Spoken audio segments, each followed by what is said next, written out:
नमस्कार मित्रांनो, मैत्री कट्टा या आपल्या यूट्यूब चॅनलमध्ये आपलं सर्वांचं स्वागत. आज आपण बघणार आहोत 11वीचे ॲडमिशन, त्याची अलॉटमेंट लिस्ट लागलेली आहे आणि आपल्याला आपला नंबर कसा त्याच्यामध्ये शोधायचा आहे. तर सर्वप्रथम आपल्याला क्रोममध्ये सर्च करायचं 11th ॲडमिशन आणि ही जी पहिली लिस्ट आलेली आहे, पहिली वेबसाईट आलेली आहे, त्या वेबसाईटला आपल्याला ओपन करायचं आहे. ओपन केल्याच्या नंतर असा इंटरफेस तुम्हाला इथं दिसेल. पहिलं टॅब होम आहे, सर्च कॉलेजेस आहे आणि अलॉटमेंट लिस्ट ही तिसरा टॅब आहे, त्याच्यावरती आपल्याला क्लिक करायचं आहे. आणि इथं kindly inter your application number two find your allotment details, इथं आपल्याला काय करायचंय, आपला सीट नंबर टाकायचा आहे. उदाहरणार्थ K14.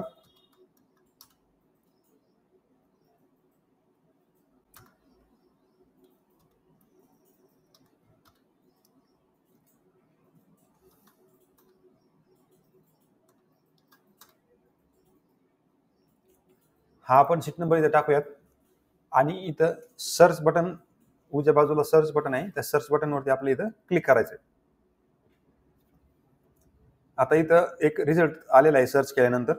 तर इथं आपला ॲप्लिकेशन आयडी आहे, प्रेफरन्स आहे 1, स्टुडंटची कास्ट दिलेली आहे विमुक्त जमाती, अलोकेटेड कॅटेगरी विमुक्त जमातीमधून आलेले, मेरिट मार्क्स 388 आहे, युडाईज नंबर आहे आणि अलॉटेड कॉलेजचं नाव सुद्धा आहे, जय भवानी हायस्कूल जयपूर.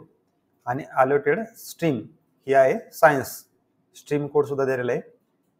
तर स्टेटस याचं अलॉटेड आहे. आता ह्या विद्यार्थ्याला काय करायचंय, तर कॉलेजला भेट देऊन ॲडमिशन प्रक्रिया काय करायची आहे, पूर्ण करायची आहे.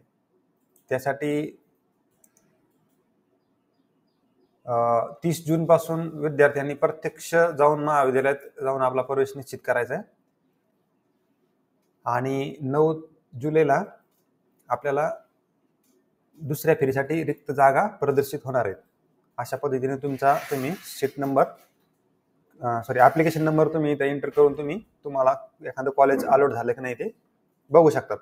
जर तुम्हाला पूर्ण लिस्ट बघायची असेल तर तुम्ही डाउनलोड अलॉटमेंट लिस्टमध्ये जाऊन इथं round 1 art, round 1 commerce, round 1 science अशा तिन्ही प्रकारचे तुम्ही लिस्ट डाउनलोड करू शकता.